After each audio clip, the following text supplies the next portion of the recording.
우리 새해에는 내가 어떻게 할까 하다가 믿음의 진보를 나타내야겠다. 믿음의 진보가 뭡니까? 진보라는 것은 더욱더 긍정적인 방향으로 발전하다라는 뜻입니다. 우리 믿음인 생활이라면 우리가 한 해 한 해 우리가 항상 같은 의지인 것이 아니라 해가 거듭되면 거듭될수록 진보가 나타나야 될 줄 믿습니다. 우리 믿음의 진보가 연수가 많으면 많을수록 믿음이 좋아져야 되잖아요.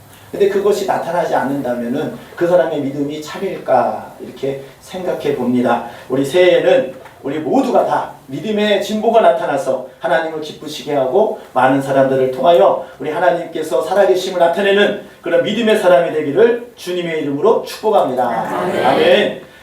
이 시간에 우리 부흥회를 한다고 해서 제가 순종하는 마음으로 했는데 과연 어떤 마음을 전할까 하다가 이 주제로 우리 표를 주제로 해가지고 이 성회를 열었습니다.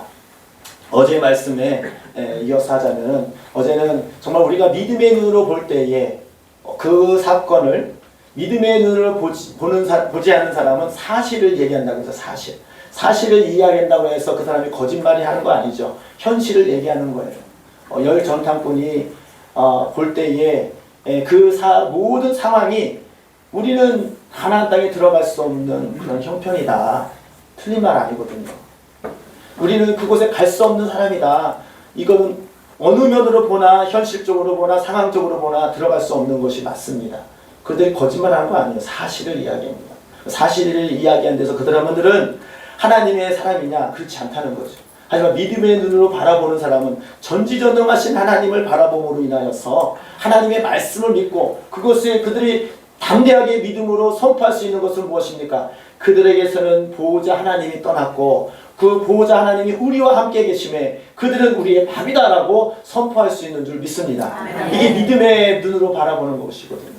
우리가 어떤 일이 생길 때마다 믿음의 눈으로 바라보고 믿음의 눈으로 선포하시기를 주님의 이름으로 축복합니다. 우리가 항상 어떤 사건을 할 때마다 우리가 평상시에는 그 사람의 믿음을 알 수가 없어요.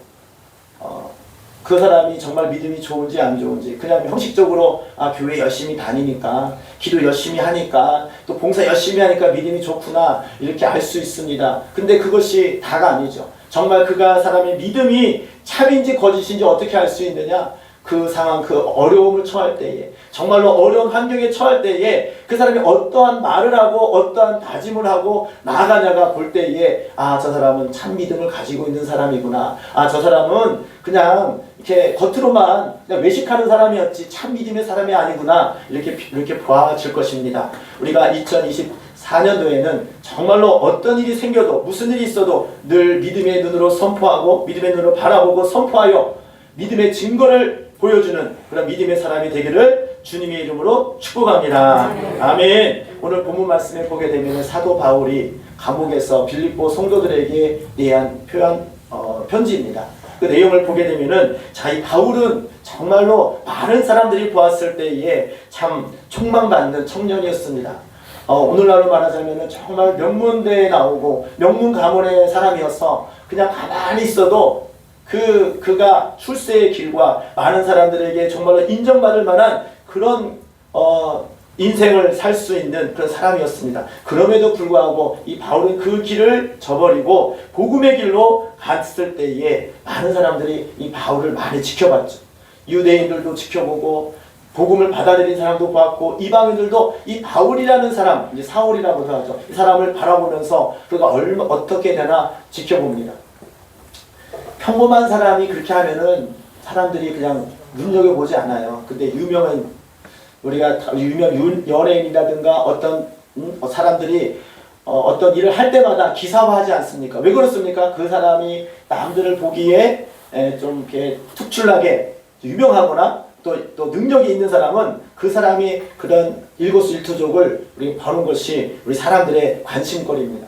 사도 바울이 그럴 겁니다. 어떤 상황 속에서도 이 사도 바울의 행동이 이렇게 했는데 그가 잘 돼도 사람들이 시기 질투하고 못 되면 그럴 줄 알았어 이렇게 하는 것이 사람의 심려예요. 그래서 사람의 심보는 남이 잘 되는 것을 잘 못 봐요. 잘 되면 축하해줘야 되고 못 되면 정말로 울려야 되는데 겉으로는 그렇게 말하지만 속으로는 그렇지 않은 경우가 참 많이 있습니다.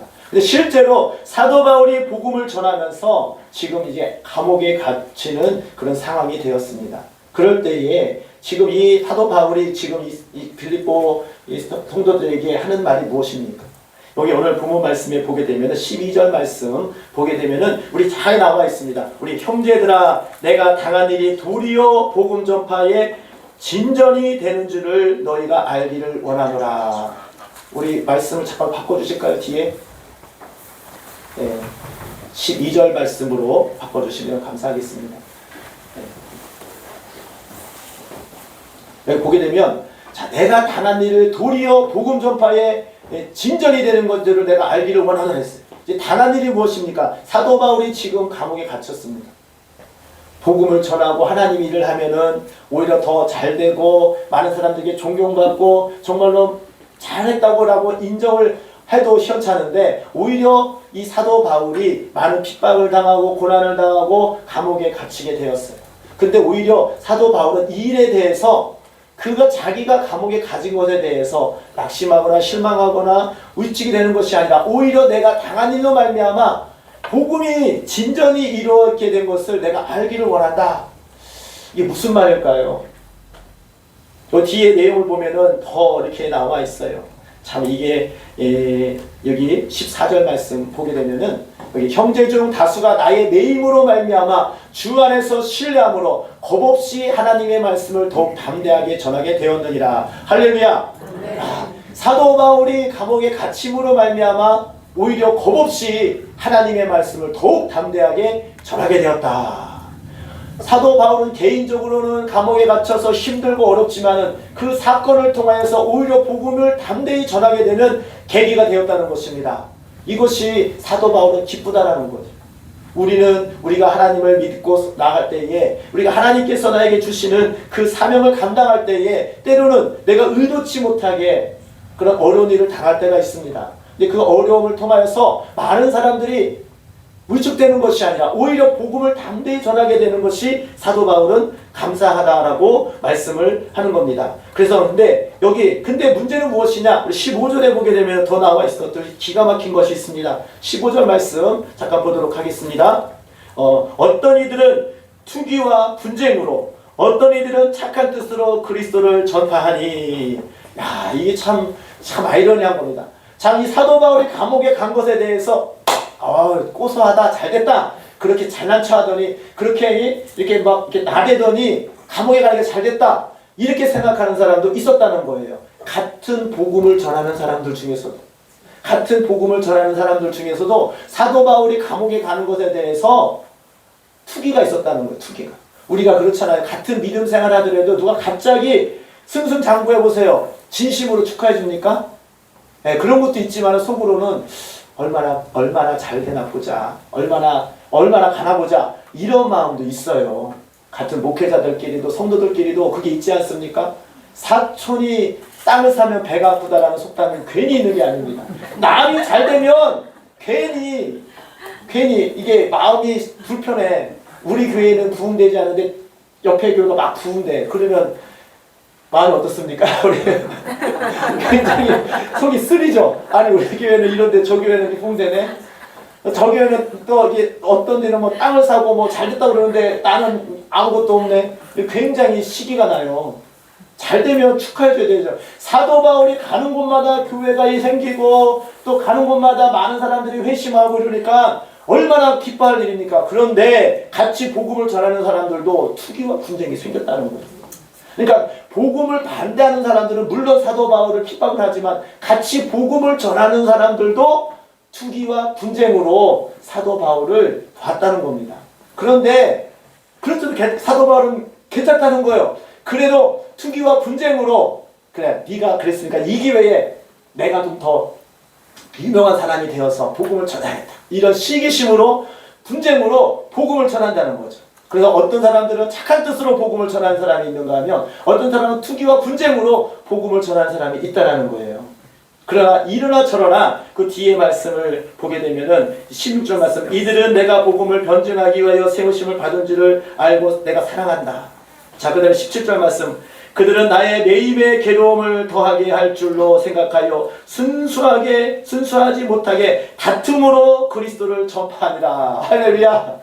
다툼으로 그리스도를 전파한대요.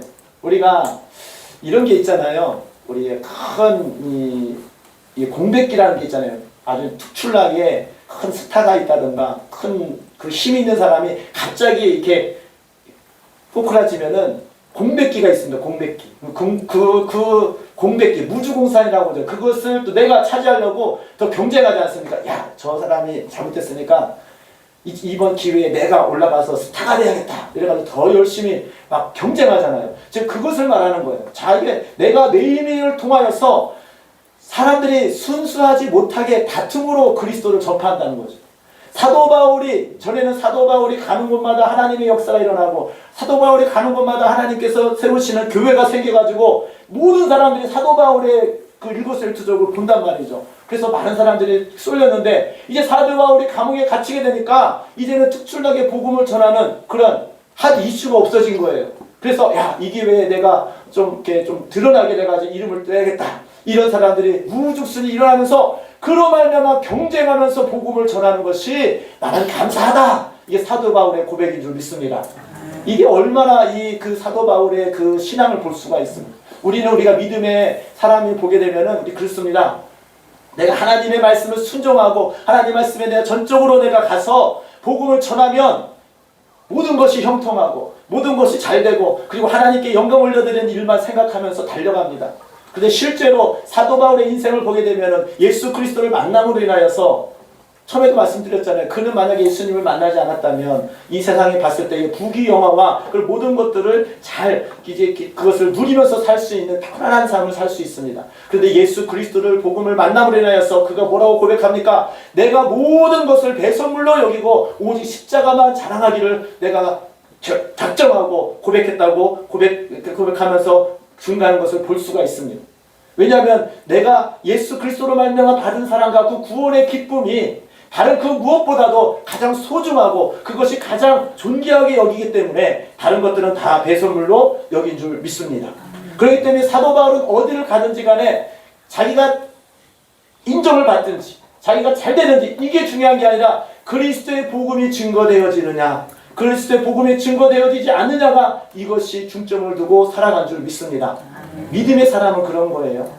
우리 보통 사람들은 뭡니까? 내가 일이 문제가 해결되고 내 일이 잘 되고 내 인생이 잘 되는 것이 초점에 맞춰져 있는데 믿음이 자라면 자랄수록 예수 그리스도의 마음을 닮아가는데 예수 그리스도의 마음이 무엇입니까?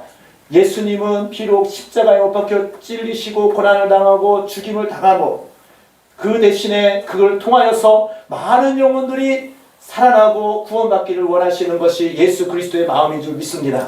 그 마음이 사도 바울을 고백하는 거예요. 우리가 여러분 믿음 생활 하면서 하면은 내가 주님 뜻에 순종하며 가면은 만사 형통합니까? 일이 잘 됩니까? 아니요. 잘 되는 일도 있지만은 안 되는 일이 있습니다. 솔직히 말해서 안 되는 게 더 많아요. 왜냐하면 많은 고난과 시련과 핍박의 악한 영의 역사가 너무나도 우리를 공격하기 때문에 그것으로 말미암아 힘든 그런 신앙생활하는 것을 볼 수가 있습니다.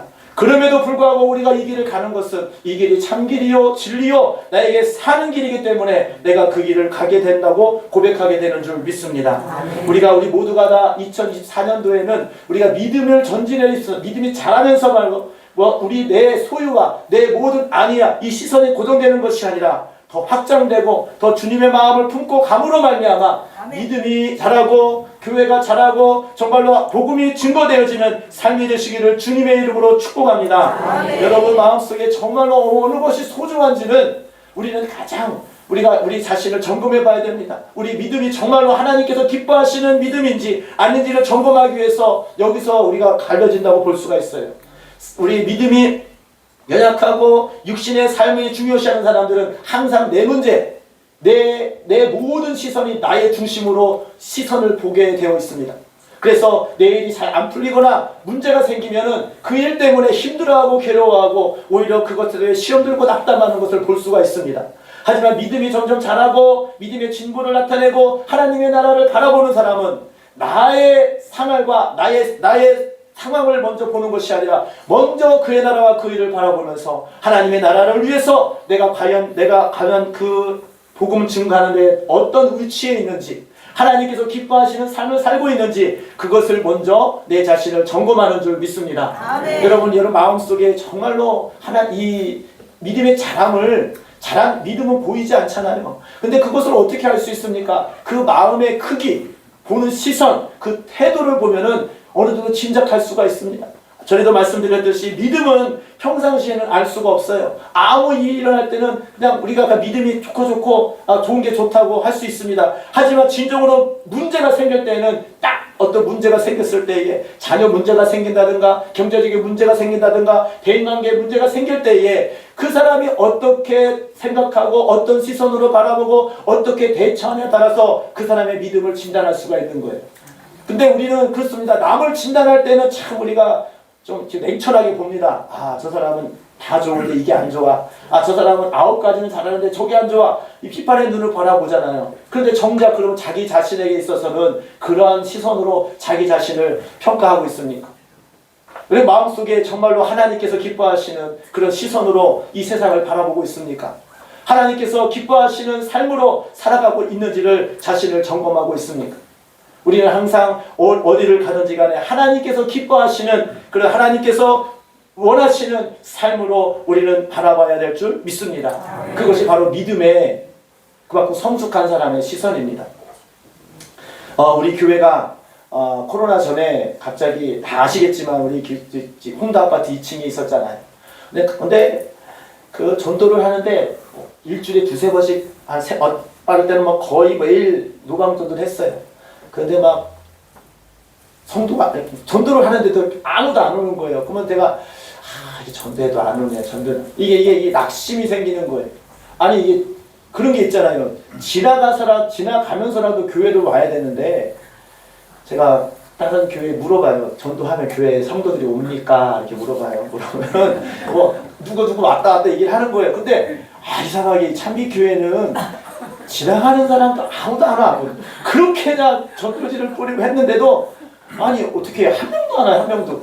아니 그냥 지나가는 죄송하니까 거지들도 안 와. 이거 왜 그럴까? 그러니까 어떤 목사님이 아무도 안 오는 건 마귀 역사라고 그러는데 아니 그렇게 전도했으면은 누구라도 와야 될 거 아니에요. 왔다가도 가야 될 거 아니에요. 근데 아예 안 오니까 이 터가 안 좋은가 이 뭐가 안 좋은가 이런 생각을 했어요. 그래서 참 그러고 있었는데 교회가 계속 정체되는 거죠. 기도도 하고 그러는데 안 되는 거죠. 그런데 갑자기 화재가 났습니다. 불이 났습니다. 이 불이 나니까 이 자그마한 교회에서 불이 나면 또 이게 얼마나 마음이 그렇습니까? 이게 가뜩이나 없는 살림에 불이 나면 그것을 어떻게 처리해야 되나 마음이 참 그랬어요. 그래서 이 상황 속에서 어떻게 할까 막 고민하고 있었는데 마침 이곳에 이렇게 하나님께서 이렇게 옮기게 하시고 또 좋은 것을 하겠는데 그때가 코로나가 시작돼가지고 각 그 예배를 제한하고 그럴 때입니다. 그래서 예배를 본당이 이게 화재 때문에 예배를 못 드리니까 그 성도들한테 전화를 했어요. 우리 갑자기 화재가 났다. 그때 목요일날 제 기억으로는 목요일날인가 저녁 오후에 불이 난 것 같아요. 그래가지고 이걸 어떻게 해야 되나 해가지고 예배를 드려야 되잖아요. 주일날에. 그래서 일단 우리 교회는 다 아니까 교회를 오시되 교회 2층이었거든요. 2층은 불이 났으니까 감사하게도 이 통로는 열어놨더라고요. 옥상으로 올라오세요. 그 건물 옥상으로. 그래서 옥상에서 예배를 드렸어요. 옥상에서 예배를 드리면서 임시 방편 그때 4월 달이었기 때문에 그래도 이제 날씨가 좋고 하니까 옥상에서 예배를 드리면서 제가 이걸 어떻게 해야 되나 고민하면서도 기도하면서 또 우리가 장소를 빌려가 하다가 많은 말이 많았습니다. 근데 그때 이제 제가 갑자기 이제 그 평강 기도원이 생각나가지고 우리 기도원에서 예배 드리는 것도 괜찮을 것 같아요. 그래가지고 그 다음 주에는 그 이상돈 목사님께 연락을 드려가지고 목사님 제가 교회 집이 지금 화재가 나가지고 예배당이 필요한데 이 기도 좀 빌려주세요 해가지고 거기서도 예배를 드렸습니다. 그러니까 계속 왔다 갔다 예배를 드린 거예요. 그래서 하다가 이곳을 알게 돼서 이 목사님을 알게 돼서 여기도 예배당을 빌려주셔가지고 이렇게 예배를 드렸고 결국에는 이 교회를 저희가 이제 구입을 하게 됐고 또 이곳에 이전하게 되었습니다. 어쩌면 어떤 화재가 나고 전도를 해도 안 되고 하니까 망망할 수도 있고 또 힘들어할 수 있는데 또 하나님께서 또 그것을 통해서 변화를 주신 거죠. 야, 너희는 멈추지 말고 뭔가는 움직여라 라는 하나님의 사인으로 알고 저희가 이 교회를 이것을 옮기면서 하나님의 그런 섭리를 믿으면서 나갔습니다. 그럴 때에 우리가 많은 경제적인 형편과 모든 환경이 어려운데도 불구하고 하나님께서 무사히 옮기게 하시고 또 지금 교회를 보시다시피 좀 이렇게 건물은 허름하지만은 그래도 우리가 건물을 구입하고 이렇게 또 리모델링을 하는 그런 것을 할 수가 있었습니다. 그래서 이 코로나 기간 좀 길었잖아요. 코로나 기간 동안 사람들은 많이 모이지 못했는데 감사하게도 공사하는 거는 제재를 안 하더라고요. 그래서 공사를 하는데 막 와서 뭐 교회에는 예배 드리려고 왜 모이냐 막 이렇게 말이 많을 때 저희 교회는 이렇게 막 공사한다는 명목하에 마음껏 모이고 그냥 이렇게 공사도 하고 예배도 드리고 다 했습니다. 근데 어찌 보면 이것이 하나님의 인도하심이고 하나님의 사랑이라고 생각이 되어집니다. 우리가 어려운 상황을 취할 때에 그것이 나에게 정말 내 혼자 힘으로 극복할 수 없는 일이라 할지라도 하나님의 섭리와 하나님의 인도하심을 믿고 하나님께 믿고 나아갈 때에 하나님께서 피할 길을 주시고 돌파할 수 있는 그런 능력도 주시는 줄 믿습니다. 하나님께서는 그냥 우연이 없어요. 우리가 어떤 일이 생길 때마다 이것이 우연이 아니고 내가 재수없고 내가 정말로 많은 사람들에게 정말 이렇게 핍박을 당하는 것이 잘못된 거다라고 생각하지 마시고 하나님의 섭리 가운데 과연 이 일을 통하여서 나에게 하나님께서 하시고자 하는 일들이 무엇인가, 하나님께서 나를 통하여 복음을 증거하는데 어떻게 사용하실 건가 먼저 생각하시고 판단하기를 주님의 이름으로 축복합니다. 아멘. 그럴 때에 우리가 보는 눈이 열리는 거죠. 우리는 많은 사람들은 사실을 이야기합니다. 불이 냈대. 거기 아파트 단지 아니잖아요. 그 아파트 사람들이 다 와가지고 이거 교회 불이 나네. 굉장히 창피하더라고요. 좋은 걸로 소문나야 되는데 저 교회는 불이 난 교회야. 빨리 도망가고 싶더라고요. 그래서 제가 빨리 이 교회를 정하고 온 건데 이게 사람이 좋게 소문이 나야 되는데 저 교회는 불이 난 교회야. 불이 난 교회 그러니까 하나님께도 영광을 올리지도 못하고 또 여러모로 피해를 보니까 마음이 굉장히 아팠습니다. 근데 우리가 또 이렇게 더 하나님께서 우리를 움직이게 만드시고 하나님께서 우리를 또 이렇게 하나님께서 기뻐하시는 그런 성전으로 옮겨주신 것에 대해서 참 감사를 드립니다.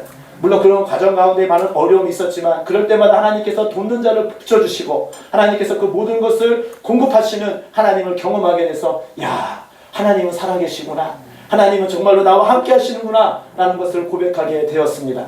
여러분 어떤 상황과 어려움이 올 때에 환경이나 주변이나 그걸 보고 낙심하는 것이 아니라 이 일을 통하여서 하나님께서 어떻게 역사하실까, 하나님께서 어떻게 나와 함께 하심을 나타낼 수 있을까 생각하시면서 하나님께 기도하며 나가기를 주님의 이름으로 축복합니다. 그럴 때에 하나님이 역사하세요. 하나님이 살아계심을 나타내세요. 그런 하나님을 신뢰하고 나가시기를 주님의 이름으로 축복합니다. 우리는 하나님의 계획하심을 알지 못합니다. 우리는 당장 내일이라도 어떤 일이 일어날지 아무도 모릅니다. 하나님은 하지만 다 아셔요. 우리가 하나님을 말할 때 뭐라고 말합니까? 전지전능하신 하나님이라고 하잖아요. 근데 전지전능이 뭘까요? 우리가 입버릇처럼 전지전능 하나님 말하는데 그 뜻이 뭘까요? 온전하게 모든 것을 안다는 거예요. 처음과 마지막이 되시고 어제와 오늘과 내일을 아시는 전능하신 하나님이신 줄 믿습니다. 전능이라는 것은 모든 것을 능하시다는 거예요. 우리는 하나님께 기도할 때에 그냥 이것이 될까 말까 이게 아니라 하나님은 능치 못할 일이 없기 때문에 그분에게 내가 믿고 구할 때에 하나님께서 나에게 허락하시면 그 일이 이루어질 줄을 믿고 기도하시기를 주님의 이름으로 축복합니다. 그게 믿음의 기도예요. 믿음의 기도. 우리가 그냥 기도하는 것이 아니라 전지전능하신 하나님께 기도하는 거예요. 우리가 그 믿음의 기도로 말미암아 하나님께서 주시는 그 신령한 복을, 하나님의 역사하심을 경험하기를 주님의 이름으로 축복합니다. 아멘. 우리가 하나님 말씀을 증거할 때에 우리가 구약 성경 보면 요셉을 보면 알 수 있습니다. 요셉은 하나님께서 주시는 비전을 꾸었어요. 꿈을 꿔가지고 그 꿈쟁이 요셉이라고 하잖아요. 꿈을 통하여 하나님께서 나에게 하실 일과 하나님께서 주실 일들을 내 마음속에서, 그래서 많은 사람들이 그걸 이야기했습니다. 형제들이 이 12볕단이 있는데 나에게 절하더이다. 이 꿈을 얘기했죠. 또 두 번째 꿈에서는 별과 달들이, 그리고 많은 이 별 11별이 나에게 절을 한다고 이렇게 이런 것을 꿈을 이야기할 때에 많은 사람들한테 미움을 당했습니다. 그걸 얘기하지 않으면, 물론 이 요셉이 알고 말했는지 모르겠지만 그걸 이야기할 때에 많은 사람들에게 지탄을 받았어요. 그런데 그렇게 되나라고 형제들이 미워하고 질투했어요. 근데 이 요셉의 인생을 보게 되면 어떻습니까? 그가 감옥에 나중에 그 형제들의 미움을 사가지고 형제들이 그를 종으로 파는 그런 일이 있지 않았습니까? 그럴 때에 이 요셉은 굉장히 마음이 아팠을 겁니다. 우리 사람들의 그 많은 대인관계 중에서 가장 아픈 그런 사건이 무엇이냐? 형제의 배신이죠. 물론 이웃의 배신과 또 아는 지인의 배신도 마음이 아파요. 그런데 가장 마음이 아픈 게 가족들 간의 배신이 가장 상처가 남습니다. 이웃들을 저 사람 내가 안 보면 그만이죠. 그 사람 배신하면 그래, 얼굴 안 보면 되지 뭐. 딴 데로 이사 간다든지 관계를 안 보면 돼요. 근데 가족은 안 볼 수 있나요? 보기 싫어도 봐야 되죠. 죽을 때까지 따라가는 게 가족이죠. 혈족이잖아요. 근데 이 요셉이 이 형제들한테 배신을 당했어요. 이것만큼 마음이 아프고 이것만큼 큰 시련이 어디 있습니까? 근데 그 시련을 당했는데 이 요셉은 참 그 믿음을 보게 되면은 그가 만약에 자기를 배신한 이 형제를 미워하고 형제를 원망했다면 그가 종으로 팔려갔을 때에 그 종으로서의 삶을 충실했겠습니까? 거기서도 막 될 대로 되라 이렇게 살았겠죠. 그런데 말씀을 보게 되면 요셉은 그 일을 충실해서 그 보디발이 볼 때에 저 청년은 믿을 만한 청년이다 라고 인정받기까지가 쉽지 않았을 겁니다. 어린 그 소년이었고 그리고 이방 사람이었고 말도 안 통했고 이런 상황 속에서 이 보디발의 마음에 들기까지는 정말로 생각해 보세요. 우리 아이가 미국이나 이제 중국이나 가가지고 혼자 떨어져가지고 노예로 산다고 생각해 보세요. 말도 안 통하죠. 도와주는 사람 없죠. 얼마나 힘들었겠습니까? 이거는 상상을 초월한. 근데 그런 일을 당할 때마다 요셉이 어떻게 했어요? 형들이 얼마나 원망스럽겠습니까?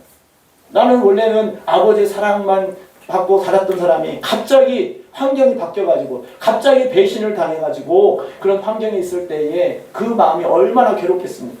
그런데 요셉은 하나님을 믿었단 말이죠.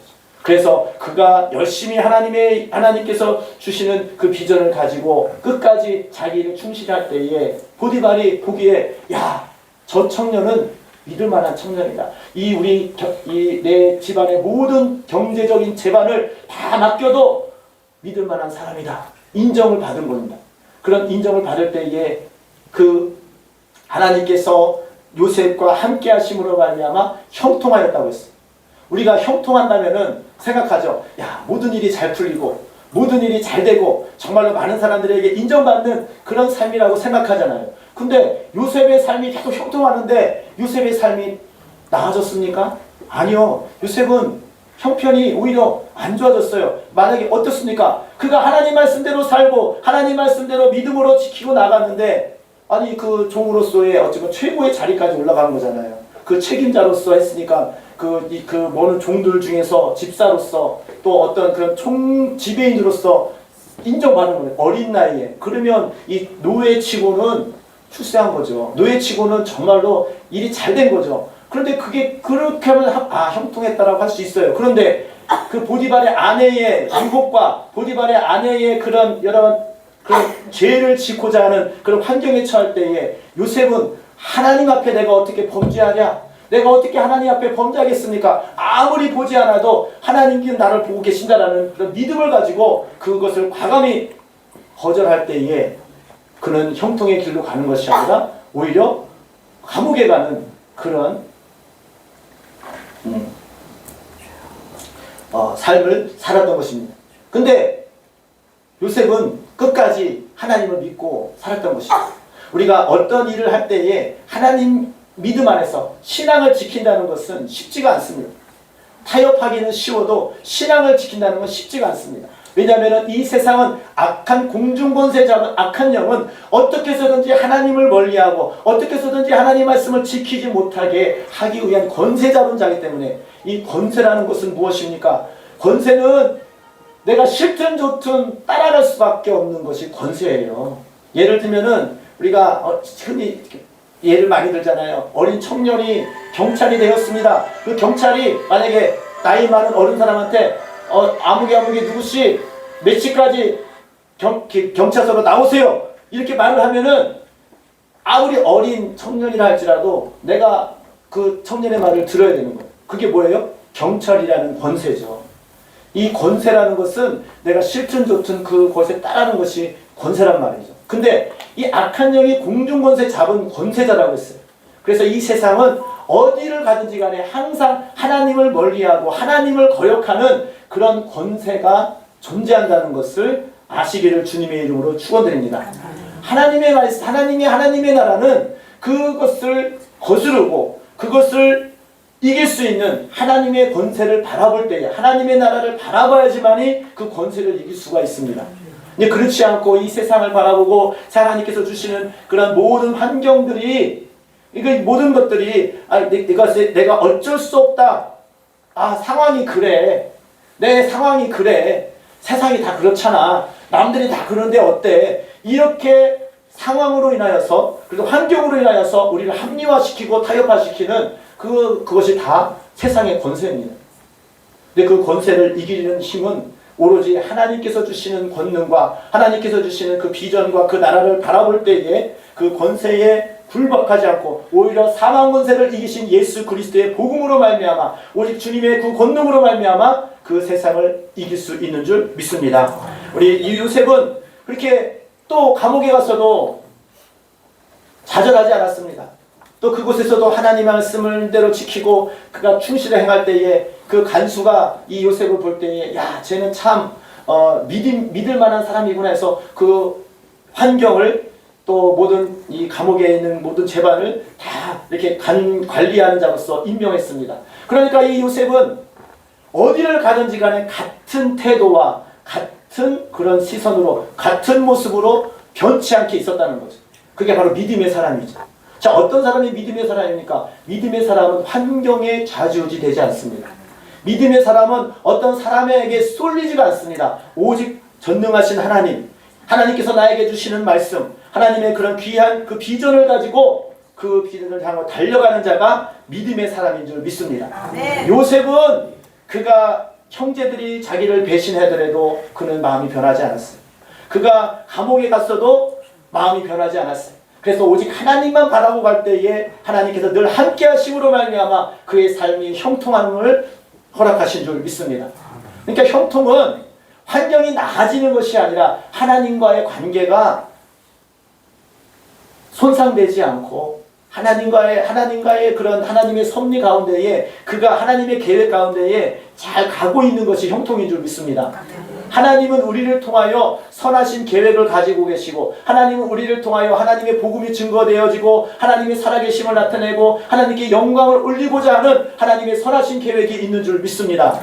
당장은 우리에게 어려움이 있고 당장은 우리에게 정말로 내가 감당할 수 없는 그런 고난이 온다 할지라도 그것이 만약에 하나님의 섭리 가운데에 그 삶이 있다면은 온전히 하나님을 바라고 끝까지 달려갈 때에 요셉이 어떻습니까? 하나님께서 주시는 그 비전과 그 꿈을 가지고 잃지 않고 달려갈 때에 그는 어느 곳에 처하든지 노예에 있든지 감옥에 있든지 간에 항상 그 위치와 그 태도와 그 마음을 변치 않고 오직 하나님만 바라보고 달려간 줄 믿습니다. 그럴 때에 그 환경이 어려움이 처해도 그는 항상 그 맡은 자리에서 충실히 한 거예요. 누가 보든 안 보든 간에 항상 자기 맡은 일을 충실히 하면서 누가 봐도 하나님이 보시기에도 사람이 보기에도 인정받을 만한 사람이 되어진 줄 믿습니다.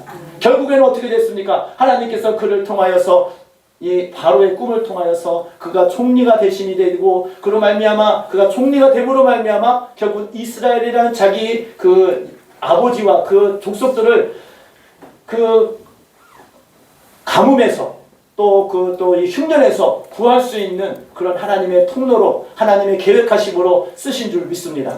그런 계획하심은 사람들은 모르잖아요. 그런 계획하심은 아무도 모르잖아요. 나중에 요셉이 뭐라고 고백을 합니까? 형들이 말합니다. 야, 이제 아버지가 야곱이 죽은 다음에 야, 아버지가 죽었으니까 전에는 아버지 눈을 봐서 우리를 좀 이렇게 살펴줬는데 이제 아버지가 돌아가셨어요. 그래서 형들이 걱정돼서 요셉을 찾아옵니다. 내가 너를 바른 것은 너무 우리가 잘못했다 빌죠. 그때 요셉이 말을 하죠. 아, 형님들이 나를 바른 것은 내가 형님을 원망한 것이 아니라 하나님이 선하신 계획으로 말미암아 하나님의 섭리 가운데 나를 먼저 보내심이라고 고백을 합니다.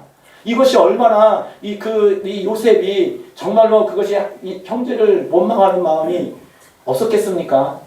그 마음이 좀 있겠죠. 하지만 그것보다도 하나님께서 나에게 주시는 하나님의 은혜와 섭리와 하나님의 나라를 바라보는 그 소망과 꿈이 컸기 때문에 그것을 원망하는 마음을 압도할 수 있는 그 원망하는 마음을 이길 수 있는 힘이 생긴 줄 믿습니다. 여러분 어려움과 환경이 올 때에 원망할 수도 있죠. 또 그것을 또 불평할 수도 있죠. 하지만 그건 잠시고 내려놓고 그것보다도 하나님께서 나에게 주시는 꿈과 비전, 하나님께서 나에게 선하신 계획하심을 믿음으로 말미암아 넉넉히 이기고 나가는 믿음의 사람이 되기를 주님의 이름으로 축복합니다. 아멘. 그럴 때에 우리가 하나님께서 우리에게 주시는 모든 비전과 꿈들이 여러분 삶들을 통하여서 이루어질 때에 이 삶이 나의 것이 아니라 오직 하나님께서 나를 통하여 하셨음을 고백하며 하나님께 영광을 올리게 되는 삶이 되어지는 줄 믿습니다. 아멘. 우리 모두가 2024년도에는 이 요셉처럼 항상 형통하는 삶이 되기를 주님의 이름으로 축복합니다. 아멘. 형통이라고 해서 잘 되는 내 육신이 잘 되는 거 생각하지 마세요. 우리가 예수님의 그 공생애를 보게 되면은 항상 제자들과 많은 사람들의 그 갭이 있어요. 이 차이가 있어요. 그 차이가 뭡니까? 예수님은 항상 영적인 말씀을 하세요. 예수님은 항상 하나님의 말씀을 말씀을 하셔요. 근데 듣는 사람들은 어떻게 듣습니까? 육적인 말을 듣는 거예요. 육적인 말을. 자, 누구든지 내 살과 피를 먹지 아니하며 살을 먹어야지만 산다고 영생을 얻는다고 말할 때에 많은 사람들이 생각합니까? 아니 실질적으로 이 오병이어 역사를 아시죠? 우리가 배고플 때에 먹을 것을 줄 때는 참 좋아했습니다. 그래서 심지어는 많은 무리들이 예수님을 강제로 왕으로 세우려고까지 했어요. 왜? 아니 그때 당시에 배고픔을 해결한다는 것은 얼마나 큰 사건입니까? 우리 배고플 때 예수님 따라갔더니 먹을 것을 주네. 이 사람이 왕이 되면 우리 평생 배고픔 없이 살 수 있을 것 같아. 육신의 것을 줄 때는 인기가 참 많아요. 그런데 실질적인 예수님이 왜 그 일을 행하셨습니까? 그들에게 뭘 긍휼히 여기서 하신 것도 있지만 영적인 말을 하기 위해서 내 피와 살을 먹어야지만 너희가 영생할 수 있다. 이 말을 하시기 위해서 그걸 하신 거거든요. 근데 그 말을 할 때에는 아무도 참 어렵다 하면서 다 떠났어요. 떠났을 때에 예수님께서 제자들에게 말하죠. 12제자 너희도 떠나려느냐 할 때에 베드로가 고백하면서 영생의 말씀이 이하 있음에 우리가 어디로 가리까? 하나님의 말씀이 여기 있는데 우리가 어디로 갑니까? 성령의 인도하심으로 참 베드로가 참 말을 참 잘했죠. 우리가 하나님 말씀을 들을 때에 우리가 육적인 말을 들으면은 우리가 육신의 일이 안 될 때에는 낙심하고 실망하게 돼요. 많은 사람들이 교회를 떠나는 이유가 무엇입니까? 하나님께서 주시는 사랑과 하나님께서 주시는 그 믿음의 말씀을 영으로 받아들인 것이 아니라 육적인 말을 들을 때에 일이 안 풀리면 교회 다녀도 별거 없네. 교회 다니면 내가 일이 잘 풀릴 줄 알았더니 안 되네. 이래서 떠나가는 거예요. 우리는 가장 하나님 앞에 감사할 일은 무엇이냐? 첫째로는 영혼 구원이거든요. 우리 육신의 것은 이 세상을 떠날 때에 우리가 잠시 갖고 있는 것이 우리가 영원히 가질 수 있는 게 아니거든요. 근데 그것을 이제 위에서 사는 것이 아니라 나의 영혼, 나는 죽을 수밖에 없는 하나님의 그 사랑의 은혜 안에서 내가 그 상황 속에서 하나님께서 나를 사랑하셔서 나의 영혼을 살리시고 지금도 그 구원을 붙들어 주시는 그 은혜에 늘 감사하기를 주님의 이름으로 축복합니다. 그 은혜가 항상 내 마음속에 불일 듯 일어날 때에 환경을 초월할 수가 있어요. 환경에 의해 좌지우지되는 사람은 그 환경에 의해서 그 영향을 받기 때문에 그런 거거든요. 근데 영혼은 환경의 지배를 안 받거든요. 내 영혼은 어떤 일이 있어도 하나님께서 구원하시는 구원의 기쁨과 하나님께서 주시는 나에게 영생의 복이 내 안에 충만히 있다면은 환경을 뛰어넘을 수 있는 믿음이 부여되게 되는 줄 믿습니다. 그런 믿음으로 무장이 될 때에 이 사도 바울과 같은 고백이 나오는 거예요. 사도 바울은 그렇잖아요. 내가 감옥에 갇힌 것이 오히려 복음을 전하는 일에 도움이 됐다면 나는 그곳으로 됐다. 그래서 이게 제가 믿음의 진보라는 말씀을 찾다 보니까 여기 나오더라고요. 그래서 여기 어디에 나옵니까? 나는 구원을 받았기 때문에 나는 이 육신을 떠나서 하나님께 가는 것이 좋다라는 거예요. 그렇지만은 그것보다도 내가 육신으로 있는 것이 너에게 더 유익하리라. 여기 24절에 보게 되면 뭐라고 나와 있습니까? 여기 23절부터 보면 내가 그 돌 사이에 끼었으니 차라리 세상을 떠나서 그리스도와 함께 있는 것이 훨씬 더 좋은 일이라 그렇게 하고 싶으나 24절 말씀 내가 육신으로 있는 것이 너희를 위하여 더 유익하리라. 그러니까 나는 이제는 이 세상에 미련은 없기 때문에 내가 이 세상을 떠나서 하나님께 가는 것이 나에게 훨씬 더 좋다. 하지만 내가 육신으로 있는 것이 너에게 더 유익하니까 내가 있는 거라는 거죠. 그래서 이 25절 말씀 내가 살 것과 너희 믿음의 진보와 기쁨을 위하여 너희 무리와 함께 거할 이것을 확실히 아노니 그랬어요. 믿음의 진보가 여기서 나오는 거죠. 너희의 믿음의 진보를 위해서 너희 기쁨을 위해서 내가 육신을 위해서 사는 것이 맞다라는 거죠. 근데 그것이 여러분 인생이 어떤 사람은 더덥다고 하고 어떤 사람은 참 이 인생이 허무하다고 그러는데 이 비밀을 알 때에 우리 인생이 값진 거예요. 내가 하나님께로 가는 게 우리 육신은 구원받았으니 우리 영혼은 구원받았기 때문에 하나님 나라에 가는 게 좋죠. 실제 그렇습니까? 실제로 그래요? 지금 당장 주님이 오셔가지고 만약에 이렇게 딱 데려간다면은 아멘 하시겠습니까?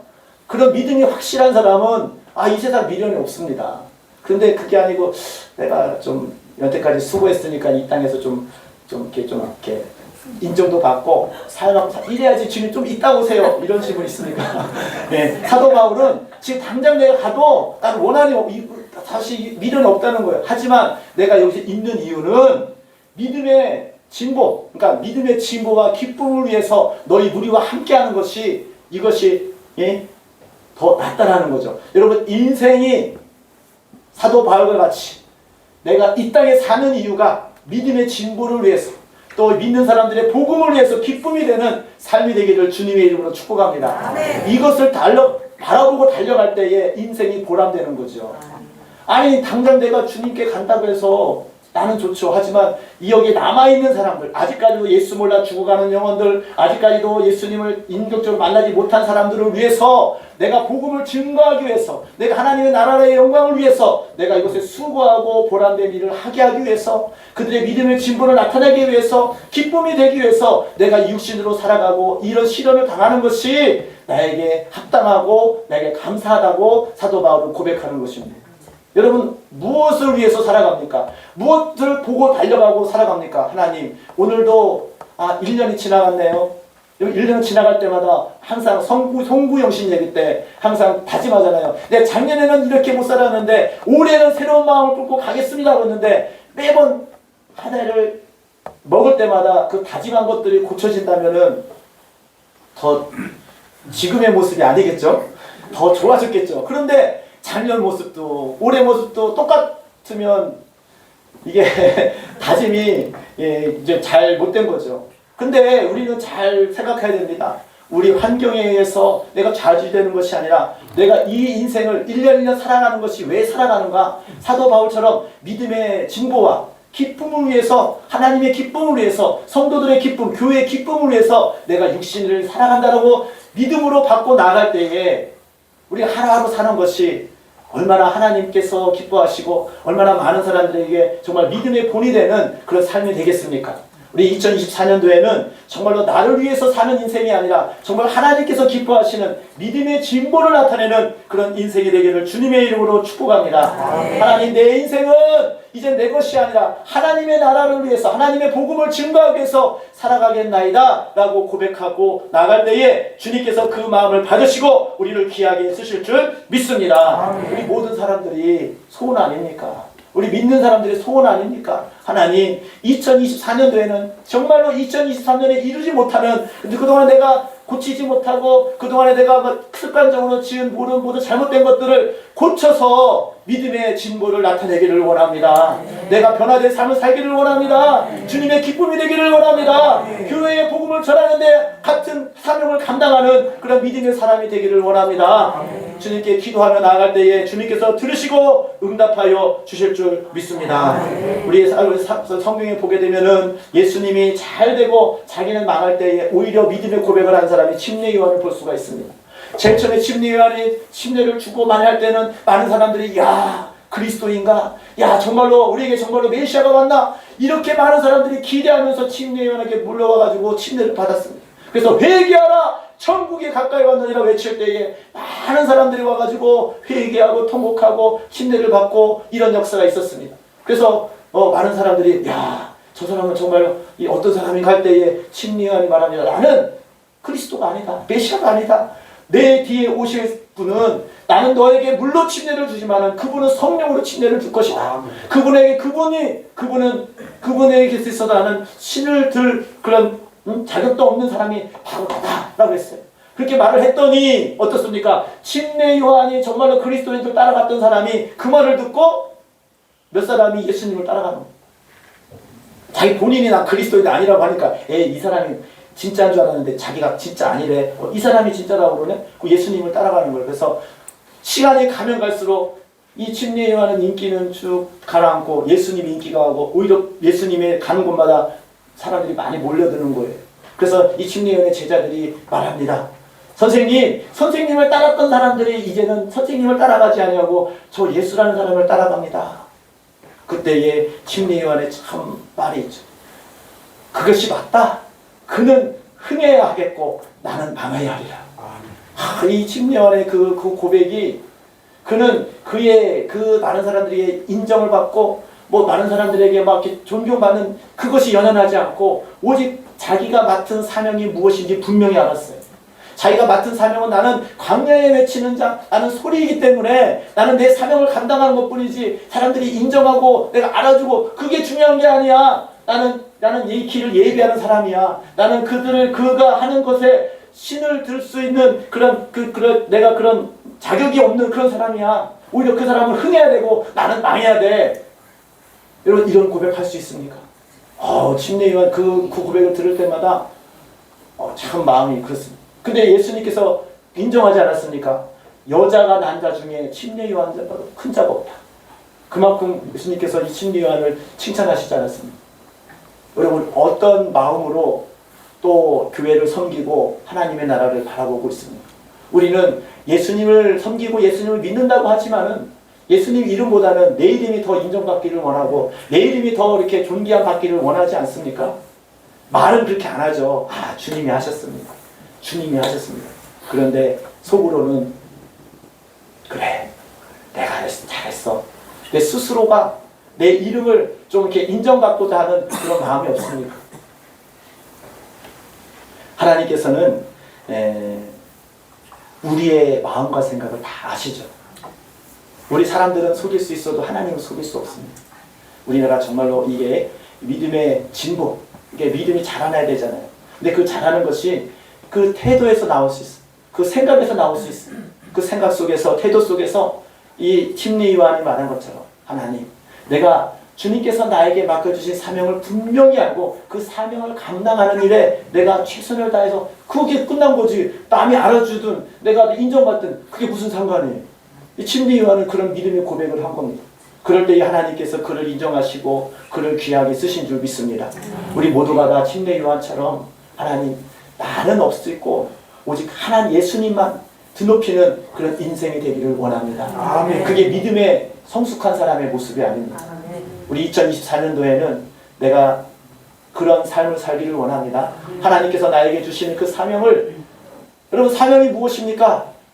사명, 목숨 걸고 하는 것이 사명이에요. 근데 힘들다고 이거 사명자가 아니죠. 힘들어. 이거 진짜 이건 해보니까 해도 안 되니까 이거 내 일이 아닌 것 같아. 이렇게 가는 사람은 사명자가 아니죠. 사명은 뭡니까? 내가 목숨 걸고 하는 게 사명자죠. 여러분 사명자입니까? 그러면 그 하나님께서 나에게 주시는 사명이라고 생각되어진다면 죽어도 그 일을 해야 되는 거예요. 주님이 그걸 원하시는 거거든요. 여러분 환경에 어렵습니까? 많은 사람들이 손가락질 합니까? 안 된다고 합니까? 물론 그런 일이 있죠. 악한 영의 공격에 의해서. 하지만 우리는 그것에 굴하지 아니하고 하나님을 바라봄으로 인하여서, 하나님의 나라를 바라봄으로 해서, 그를 통하여서, 나를 통하여서 그리스도의 복음이 증거되어지고 나를 통해서 하나님의 살아계심을 나타낼 수 있는 그런 사명자로서 내가 부르심을 받았다면 그 일을 위해서 내가 최선을 다해서 주님의 나라를 위해서 달려가는 그런 믿음의 사람이 되어야 될 줄 믿습니다. 우리 2024년도에는 우리 모두가 믿음의 진보가 일어나기를 주님의 이름으로 축복합니다. 작년에는 못했지만 올해는 해야 됩니다. 작년에는 내가 고치지 못했지만 올해는 고쳐져야 됩니다. 작년에는 내가 기도하지 못하고 전도하지 못하고 내 마음대로 살았지만 이제는 하나님께서 기뻐하시는 삶으로 변화되어야 됩니다. 하나님 2024년도에는 믿음의 진보를 나타내서 정말로 교회를 세우고 하나님의 나라를 세울 수 있는 그런 믿음의 사람으로 도구로 사용하여 주시옵소서. 믿음의 고백하며 나가시기를 주님의 이름으로 축복합니다. 하나님, 내가 그동안 살지 못하고, 저도 우리 교회적으로 보게 되면은 많은 아픔이 있었고 많은 슬픔이 있었습니다. 2023년도에는. 근데 그렇습니다. 이것이 잘못된 거는 내가 하나님께 순종하지 못해서 그래. 내가 그동안 하나님께 하지 못해서 그런 것이라 생각하고, 그렇다고 해서 주저앉겠습니까? 아니요. 지금이라도 늦지 않았습니다. 하나님은 항상 오늘 보시는 거예요. 오늘 하나님, 제가 그동안 잘못했지만 이제라도 내가 하나님의 뜻을 바로 알아 회개하고 내가 다시금 주님 뜻대로 살겠노라고 고백할 때에 이 탕자의 아버지가 탕자가 돌아오기를 기다리는 것처럼 여러분들을 기다리고 있고 여러분들이 순종하기를 원하시는 줄 믿습니다. 그럴 때 순종할 때에 하나님께서 그 순종하는 마음을 보시고 하나님의 나라가 이루어지고 하나님의 역사가 증거되어지는 놀라운 이적과 표적을 나타내실 줄 믿습니다. 우리 각 사람이 인생에서, 삶에서, 가정에서 하나님께서 여러분을 통하여서 하나님의 살아계심을 보기를 주님의 이름으로 축복합니다. 이 시간 하나님께 기도하기를 원합니다. 하나님께 기도할 때에 하나님, 내가 그동안에 2023년에는 내 마음대로, 내 뜻대로, 내가 내 시선이 항상 나의 중심으로 살아왔고 내가 정말로 주님 뜻대로 살지 아니하고 내 인생을 내가 살아보면서 살피면서 살았습니다. 하지만 이제는 믿음의 진보를 나타내기를 원합니다. 하나님의 나라를 먼저 바라보고 하나님의 뜻을 바라볼 수 있는, 그리고 하나님께서 기뻐하시는 삶을 살아가기를 원합니다 하며 간구하면 기도를 할 수 있도록 이 시간 주님께 기도하는 시간을 갖도록 하겠습니다. 이 시간에 주님께 기도할 때에 주님께서 주시는 힘으로 하기를 원합니다. 이 시간 주여 삼창하시고 주님 함께 나가기를 원합니다. 주여 3번 부르고 우리 하나님께 기도하도록 하겠습니다. 주여!